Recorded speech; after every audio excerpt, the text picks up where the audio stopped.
Mr. Nobody by Roger Hargreaves. Hello. Meet Mr. Happy, happy by name and happy by nature.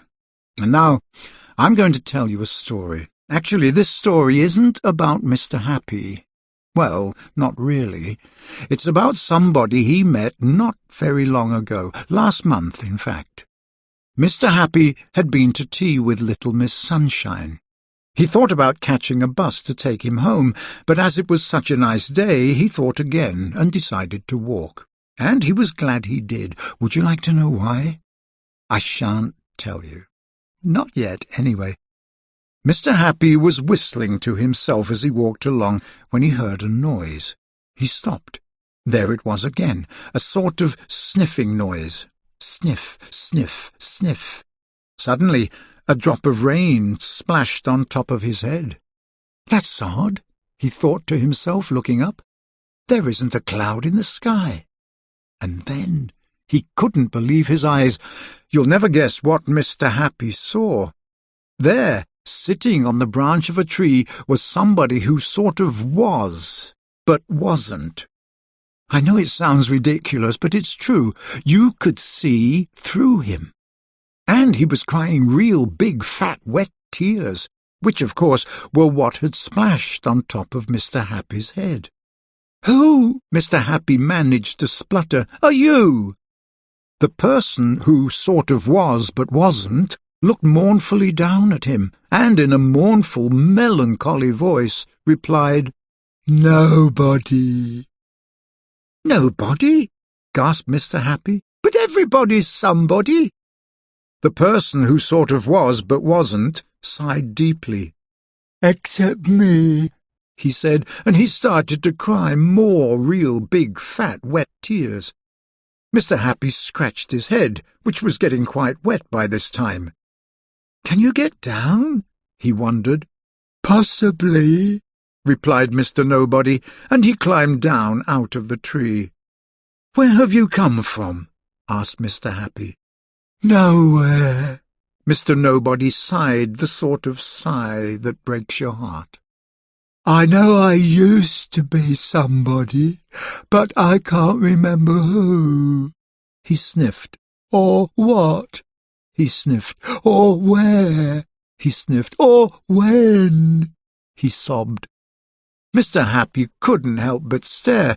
It isn't often you meet somebody you can see right through. "I think," said Mr. Happy, "that you had better come home with me." "Why?" sobbed Mr. Nobody. "Because," said Mr. Happy, "we must do something about you." "There's nothing you can do about a nobody," wept the person who sort of was but wasn't. "Of course there is," said Mr. Happy. "Follow me." Eventually they reached Mr. Happy's house and went into his living room. Mr. Happy pointed to a chair. "Sit yourself down," he said. It was really quite extraordinarily extraordinary seeing somebody who was nobody sitting in a chair. Mr. Happy sat down too, and thought hard. "The wizard!" cried Mr. Happy. "Of course!" So, the following morning, after no breakfast, Mr. Happy took Mr. Nobody to see the wizard. "Ah!" remarked the wizard after Mr. Happy had tried to explain. "Ah!" he said again, eyeing Mr. Nobody. Mr. Nobody just stood there, looking as glum as anyone can look. Just try turning the corners of your mouth down as far as they will go. Go on. Well, that's about half as glum as Mr. Nobody looked. The wizard thought and thought, and thought some more. "Care for a cup of tea?" he inquired. "Nobodies don't drink nothing," replied Mr. Nobody. "Nobodies don't drink anything," said the wizard, correcting him. "That's right," agreed Mr. Nobody. "Aha!" cried the wizard. "That's it." The wizard rushed over to his workbench and started to mix up lots of different-coloured liquids in a huge bottle. They bubbled and gurgled together and let off little puffs of white smoke. Bubble, bubble, gurgle, puff. Bubble, bubble, gurgle, puff. "What colour would you like to be?" the wizard asked Mr. Nobody. "Nobodies aren't coloured," came the sad reply. "You choose," said the wizard, pointing at Mr. Happy. Mr. Happy thought. "Well," he said, "I've always really rather quite enjoyed being yellow." "Yellow it shall be!" shouted the wizard as he poured more liquid into the bottle. Suddenly, with one huge puff of white smoke, the liquid turned bright yellow. "Right!" cried the wizard. "Drink that!" "Nobodies don't drink nothing," said Mr. Nobody. "Exactly!" shouted the wizard at the top of his voice. "Nobodies don't drink nothing, therefore nobodies must drink something." Mr. Nobody took hold of the bottle and took a small sip. "More!" cried the wizard. "Much more!" Mr. Nobody shut his eyes and took a deep breath and swallowed all of the liquid.